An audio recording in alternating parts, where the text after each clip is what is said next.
परमेश्वर के ऊपर विश्वास रहना जरूरी क्यों है, चलिए इस वीडियो में हम जानते हैं।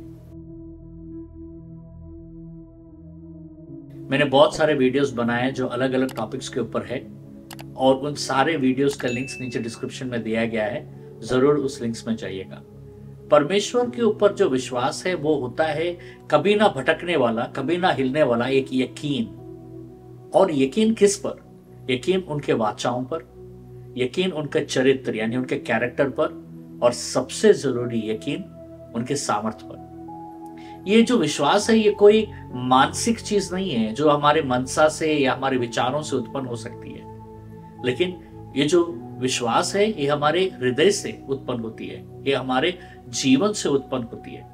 क्योंकि जब हम हिब्रानियों का 11 का 1 हम पढ़ते हैं तो उसमें लिखा है कि विश्वास जो है वो अनदेखी चीज का प्रमाण है। इंग्लिश में जो प्रमाण शब्द है वो सब्सटेंस करके लिखा गया है। अगर उसी को हम हिब्रू में अगर देखते हैं तो वो होता है नींव यानी फाउंडेशन। यानी विश्वास वो होता है जिस पर हम अपना नींव बना सकते हैं, यानी किस पर हम अपने विश्वास को खड़ा कर सकते हैं। क्या चीज है वो जिस पर हम अपने विश्वास को अपना खड़ा कर सकते हैं, और क्या चीज है जो विश्वास का नींव बनकर खड़ा होता है। क्योंकि एक घर को बनाने के लिए सबसे जरूरी है, एक इमारत को बनाना है, एक घर को बनाना है तो नींव का होना बहुत जरूरी है, और नींव मजबूत होना बहुत जरूरी है। और वो नींव है चट्टान यानी हमारा प्रभु यीशु मसीह। उनके वाचाएं, उनका चरित्र, उनका कैरेक्टर, उनका सामर्थ्य, तो इस पर हमारा विश्वास निर्भर होता है। बगैर विश्वास के हम आशीषों को और परमेश्वर के वाचाओं को अपने जीवन में अमल नहीं कर पाएंगे। क्योंकि इब्रानियों को 11 का 6 में लिखा गया है कि बगैर विश्वास के परमेश्वर को प्रसन्न करना अनहोनी है। तो हमारे जीवन में यह विश्वास होना जरूरी है कि परमेश्वर ने जो वाचा किया है वो हमारे जीवन में पूरा करेगा। विश्वास क्या करता है कि हमें एक संदेह के स्थान से निकालकर एक आश्चर्यजनक स्थान में लेके जाता है। एक उदाहरण हम देखते हैं अब्राहम, जब हम रोमियो का 4 का 20 और 21 में अब्राहम के बारे में पढ़ते हैं। अब्राहम को विश्वास का पिता कहलाया गया है। विश्वास का पिता एक बहुत बड़ा टाइटल है। ये अब्राहम को कैसा मिला? ऐसे परिस्थितियों में जब वो बूढ़ा हो चुका, उसकी पत्नी बूढ़ी हो चुकी थी, लेकिन फिर भी उसने विश्वास किया परमेश्वर पर कि परमेश्वर उसका गर्भ खोलेगा। तो ये बहुत ही जरूरी है।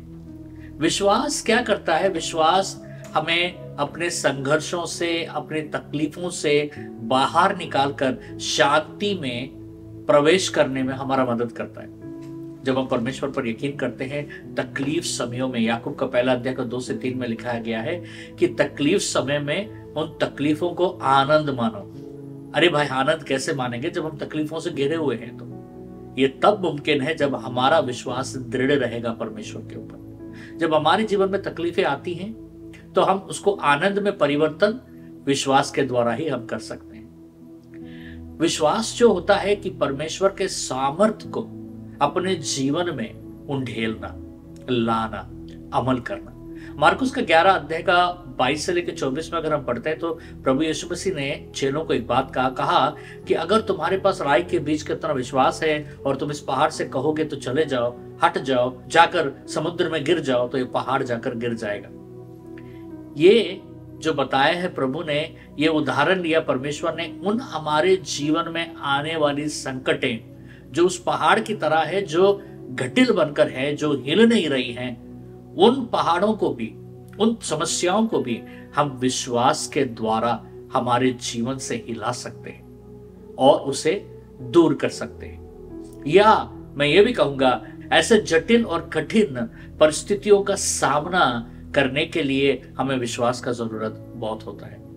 विश्वास का सबसे बड़ा काम है हमारे उद्धार में।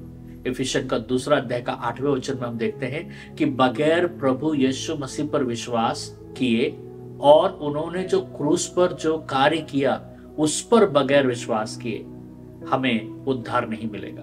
उद्धार सिर्फ प्रभु यीशु मसीह है ये विश्वास करने से नहीं होगा। उद्धार प्रभु यीशु मसीह ने क्रूस पर जो किया है उस पर हम यकीन करेंगे, तब हमें उद्धार मिलता है। तो विश्वास का एक बहुत बड़ा महत्व है एक विश्वासी के जीवन में।